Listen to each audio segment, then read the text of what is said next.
Just 4 weeks into the 2022 NBA season, there has been no shortage of surprises. The Los Angeles Lakers, Philadelphia 76ers, and the Golden State Warriors have been off to disappointing starts. Other teams like the New Orleans Pelicans are doing better than expected, and Jalen Brunson seems like he has finally solved the New York Knicks point guard woes. But arguably the most shocking of all has been the rise of the Utah Jazz.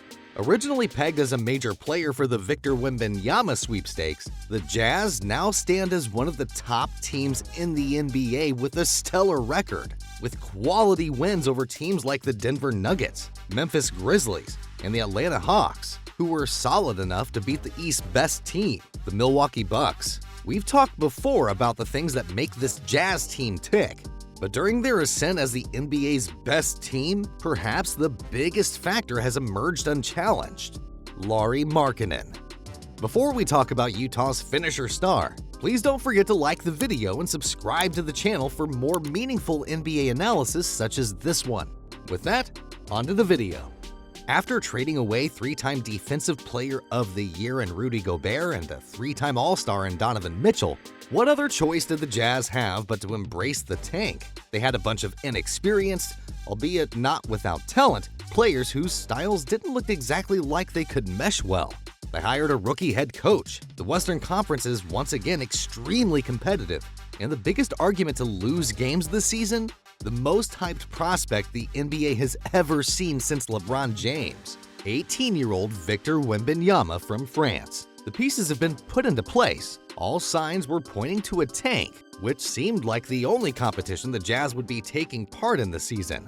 Apparently, Utah had other plans, and now, as the first month of the season approaches its end, Utah finds itself at the top of the standings, being the first team in the NBA this year to win 10 games, thanks in no small part to Markannen, who's hands down been their biggest player during their run. In their win against the returning Trae Young and the Atlanta Hawks, the Finn scored a season-high 32 points and helped the Jazz overcome a 15-point deficit, winning 125-119. Markannen added 8 rebounds and canned 6 threes. Currently, he's averaging 22.7 points, 8.8 rebounds, and 2.5 assists on a highly efficient 52.7% clip from the field.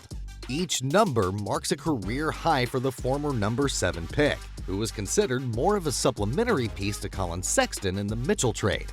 With the way he's playing, he's a lock to be an all-star this year. In fact, if he can sustain his current level of consistency, he might just win the Most Improved Player award at season's end. The Jazz are a perfect 5-0 in Utah and have a 5-3 record on the road, including consecutive wins away from home over the Lakers and the Clippers. So how did we get here? Why is Markannen breaking out now, when objectively, the current Jazz roster, on the surface, isn't all that better than his teams during his previous stints with the Chicago Bulls and the Cleveland Cavaliers? Is the water in Utah different? Looking back, it shouldn't be a surprise that Markannen has been playing this way. He was a lottery pick who was part of the package that sent Jimmy Butler to the Minnesota Timberwolves in 2017. Furthermore, he showed flashes of his potential in his rookie year, leading the Bulls in rebounds and finishing 4th in team scoring, earning himself all-rookie first-team honors. He's also put together some impressive stretches in Chicago before, with his best month being February 2019, where he averaged 26.5 points over an 11-game stretch. He dropped 30-plus points in 5 of those games, and also grabbed 12.6 rebounds a night during that month. We're not here to question the ability to play at a high level, but it is also safe to assume that nobody actually believed that he would do it. His bag has exceptionally increased in size, and he's showing off every move he has during this run. In the second quarter against the Hawks, Markannen displayed his footwork with this quick up fake and Euro step on the athletic John Collins. Rookie head coach Will Hardy also encouraged Markannen to take more threes despite his career low percentages. And the results often work, as seen here when Mike Conley sets a screen for him to get the wide-open shot. He can also get freaky when he wants, and this poster dunk on the guy he just replaced is an excellent example of why his moniker, the Finisher, suits him perfectly. He's not all offense, though. He's shown major improvements on the defensive end of the floor. often trying to guard from 1 to 5.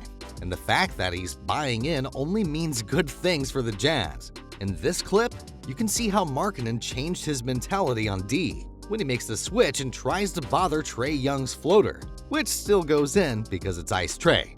Markannen is flashing almost every skill set that initially had an organization like the Bulls drooling. He's attacking off the dribble with his better-than-expected ball handling, backing down guys in the post, hitting fadeaway jumpers, and draining shots behind the arc. It's not just that numbers that show up on the stat sheet as well. Watching Markannen this season has been a revelation, and he seems drastically different from the player we saw in Chicago 5 years prior. He's now averaging a career high in offensive boards and getting to the free throw line at a higher rate than ever before. The results? Well, for starters, the offense has been historic. The Jazz are first in the NBA in points per game, with 118.8. That is the best mark in the league this season, and the best in Jazz franchise history. To put that number into perspective, 118.8 points per game is the 11th highest in NBA history since the NBA-ABA merger. The only team in the last 20 years to have matched that number is the 2020-21 Milwaukee Bucks. If that's not enough, Utah also has the second-ranked offense in the NBA, behind only the Boston Celtics. This comes from a combination of factors, including ranking top 10 in effective field goal percentage, assist percentage, and offensive rebounding percentage. While we've discussed how big of an impact Jordan Clarkson's improved point guard play has on the team, all of these start with Markannen. In an interview with NBA TV, Markannen raved about the team's chemistry, saying, "It's been awesome to be a part of this team. This group of guys, not just the players, but the staff in general as well. Everyone's buying into the system that we're trying to play with, and we're trying to play unselfish basketball and get everybody involved. The environment, it's been great." A great deal of credit also needs to be directed at their head coach, Will Hardy, who has instilled a kinetic style of basketball that has maximized the skill sets of every player in the roster.